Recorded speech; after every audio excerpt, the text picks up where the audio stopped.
आम की मसाइल को आला हुकाम तक पहुँचाने के लिए सहारा कश्मीर हर न्यूज़ के साथ।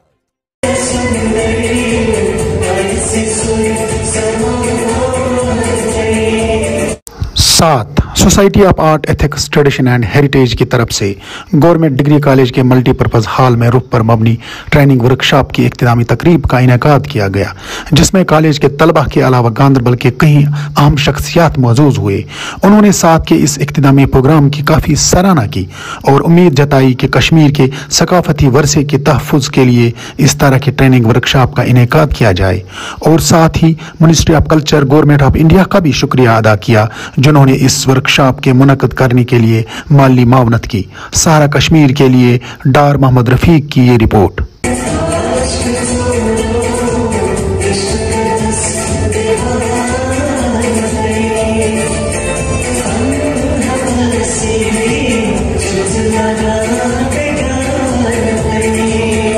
कल्चर हम ये कहें कि हम इसको महफूज रखने के लिए काम करते हैं, नहीं, महफूज तो ये खुद ब खुद रह जाते हैं, लेकिन हम इसको आगे बढ़ाने के लिए, बरकरार रखने के लिए दिन रात काम करते हैं। जिस तरीके से ये प्रोग्राम किया है साथ की जानिब से आज यहाँ पे, और ये ऐसे उम्मीद है कि ऐसे प्रोग्राम होते जाएंगे यहाँ पे।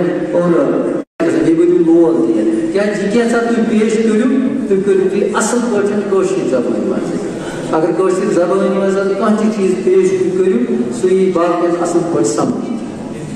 We were enamored and grateful to Zarif Ahmed Zarif Saab, who was here in the inaugural session, despite the fact that we were so busy.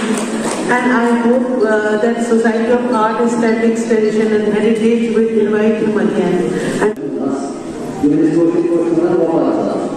Programme आपके एंटरटेनमेंट के लिए ही नहीं किए जाते हैं, बल्कि इस तरह के प्रोग्रामों में आपको सीखने के लिए बहुत कुछ है। और मेरी आप सबसे गुजारिश है कि सीखने के लिए बेशक आज की डेट में इंटरनेट है, डिजिटलाइज हुआ है यहाँ पे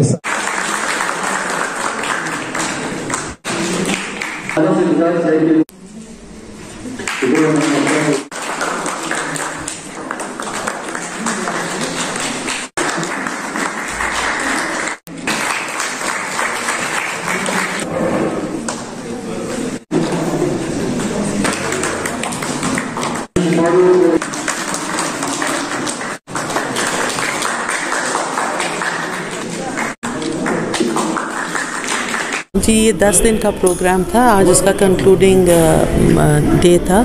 इसका उन्वान ये बेसिकली जो हमारी society of culture and art थी, हम इनके बड़े मशहूर हैं कि इन्हें प्रोग्राम हमारे कॉलेज में किया और हमारे बच्चों को अपने ट्रेडिशन से आगाह किया कि क्या है।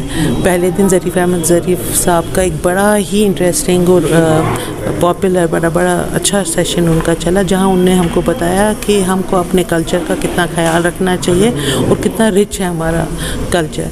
दूर नहीं होते जा रहे, बट फॉर्चुनेटली और unfortunately the medium of education is English या फिर हिंदी या उर्दू।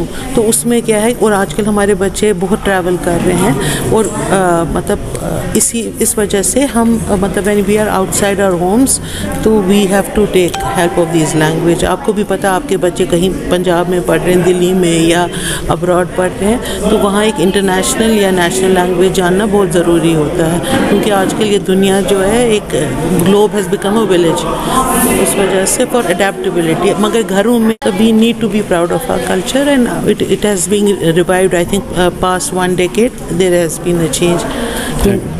के लिए आज का जो इवेंट था, ये कल्मिनेशन एक इवेंट था हमारा, जो यहाँ पे एक वर्कशॉप था रूफ, जो हम डांस करते हैं हमारी बच्चियाँ। पहले तो ज़माना ऐसा था कि ये रूफ हमारा एक महीना रहता है, माह रमज़ान, तो उस रमज़ान के दौरान ये रूफ करते थे। और उसके बाद में इसी रूफ को दूसरी शेप में हम करते थे वनमून के नाम से, शादी ब्याह के मौके पे।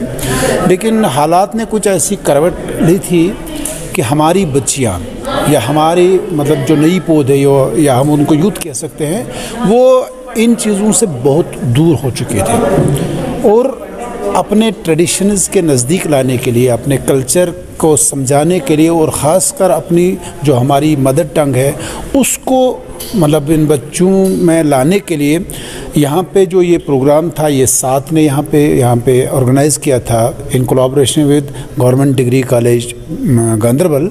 तो इसका मकसद यही था कि हमारी जो कल्चरल हेरिटेज है उसको हम कैसे रिवाइव कर सकते हैं, उसको कैसे प्रिजर्व कर सकते हैं और उसकी डेवलपमेंट के लिए हम क्या कुछ कर सकते हैं।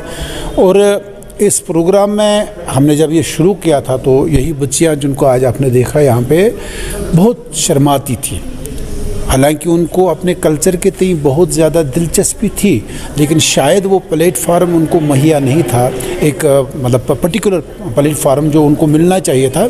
और जिस तरह एक स्कूल में एक बच्चे की नशोदनुमा के लिए उसको सही किताबें पढ़ाई जाती हैं, सही सिलेबस उसको सिखाया जाता है, तो इसी तरह हमारे कल्चरल हेरिटेज, हमारे ट्रेडिशंस के सही नशोदनुमा के लिए, उसको आगे बढ़ाने के लिए ये एक ज़रिया था जिसको हमने यहाँ इन बच्चों तक पहुँचाने की कोशिश की।